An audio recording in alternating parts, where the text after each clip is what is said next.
suis intelligente dans les cours, mais dans la cour de récré, un peu trop fou, je leur casse les couilles, donc ils me suivent de très près. Ils disent à maman, votre enfant, il a des troubles, c'est vrai. Les psychologues, les mythologues et les folies interprétées. Wesh alors, mes vaillants, mes vaillantes, vous checkez YL, voilà des choses à savoir sur moi, ça se passe sur Combini. Banks.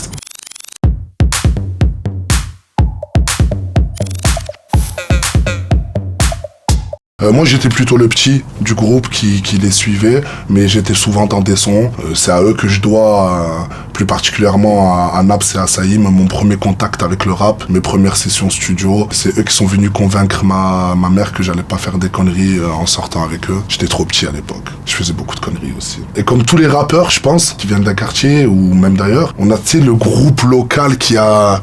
Tu sais, c'est le groupe de cœur, quoi. Voilà, moi, je les mets au même niveau que Dissident, je les mets au même niveau que Secret Connection, parce qu'ils m'ont inspiré.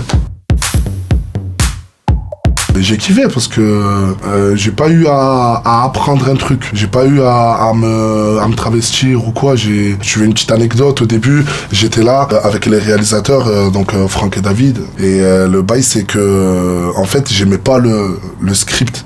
Il y avait des mots que moi j'aurais pas dit en tant que Marseillais, tu vois. Et une fois que je les ai adaptés, en fait je me suis rendu compte qu'il y avait pas besoin forcément de jouer. Ouais, c'était cool. T'es pas en train de me mentir là? Non, y a rien eu, y a rien. Regarde-moi dans les yeux quand je te parle, y avait un clip ou pas? Dans les yeux, y a pas de clip, je t'ai dit. On s'embrouillait tout le temps au studio. La tension, elle était déjà présente en fait, parce que on s'était embrouillé sur la route du studio. On enregistre le son et dès qu'on sort de la cabine en fait, on se regarde tous un peu bizarre, tu vois. Et je crois que le premier qui crève l'abcès, c'est le plus franc d'entre nous, c'est Saïm. Il regarde Naps, il dit vas-y, tu parles de moi dans ton couplet. Naps il regarde, il dit là c'est toi, tu parles de moi dans ton couplet. Et moi je dis vous êtes des fous les gars, c'est vous parlez pas de mon couplet, tout ça. Et après eux, ils étaient plus grands, ils ont fait la part des choses, ils sont passés à autre chose, ils sont rigolés. Moi j'ai boudé à la vraie. Moi je voulais plus leur parler et tout. Et c'est pour ça que sur la photo, eux, ils sont en mode détendu. Et moi, j'ai une petite tête comme ça, genre en mode... ouais, je boudais, ouais. C'était au début de toute cette histoire de Covid. Et j'étais sur la préparation de mon projet. Et donc, du coup, on a été pris de court comme tout le monde, hein, par le virus, par la pandémie. Donc, du coup, j'avais décalé mon projet. Et je trouvais vraiment dommage de pas donner à manger à mes supporters, hein, parce qu'en plus, j'avais envoyé des extraits, tout ça, la tension commençait à monter. Donc, je suis rentré dans un délire où, à travers les réseaux sociaux, j'ai créé une mixtape avec eux, dans le sens où on a choisi les morceaux ensemble. Il y a certains enregistrements qui se sont faits, je veux dire pas en direct, mais en différé. Je faisais une story le soir, ah ouais, ça vous plaît ça, hop, le lendemain je refaisais une story, je voyais c'était quoi, à base de sondage, à base de, tu sais, des trucs très sérieux, hein. Franchement, ça nous a rapprochés et je trouve que c'est l'un de mes meilleurs projets.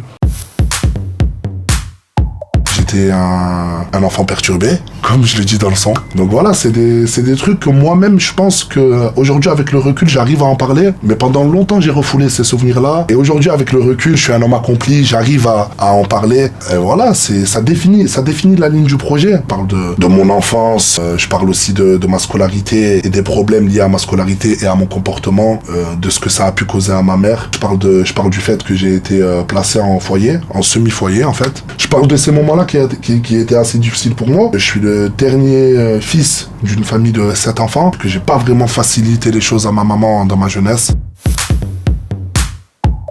Pourquoi j'ai fait ce défi-là? Par souci de me prouver à moi-même que déjà je pouvais le faire. De deux, je voulais faire un son qu'un supporter ou une supportrice d'YL pourrait écouter devant sa maman normal, sans baisser le son, sans truc, sans rien du tout. Et même, je te dirais, en fait, j'ai plus ciblé la catégorie parents. On parle de laisser un héritage, tout laisser, tout ça. Un jour on va tout laisser, on part et on va tout laisser.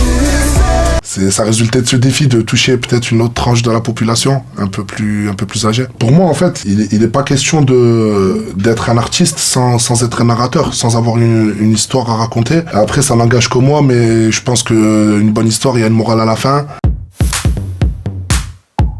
Je me suis tout le temps interrogé, par exemple, sur le mythe de Prométhée. C'est l'histoire d'un homme qui apporte la flamme à l'humanité. Et en fait, c'est l'histoire du progrès. Mais je suis chaud dans toutes les mythologies.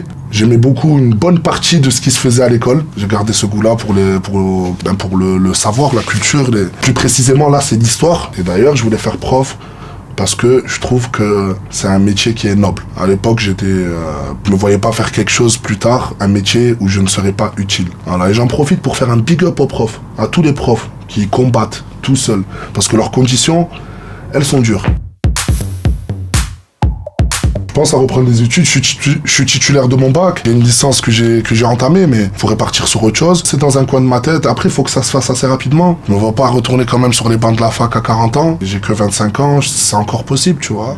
Franchement, je pense que j'irai vers un truc d'anthropologie, sciences des peuples. Ce sera un truc qui tournera autour de l'humain, c'est sûr. Ce sera pas un truc mathématique. D'ailleurs, en parlant d'études, un petit big up à ma petite sœur là qui vient de réussir son premier semestre.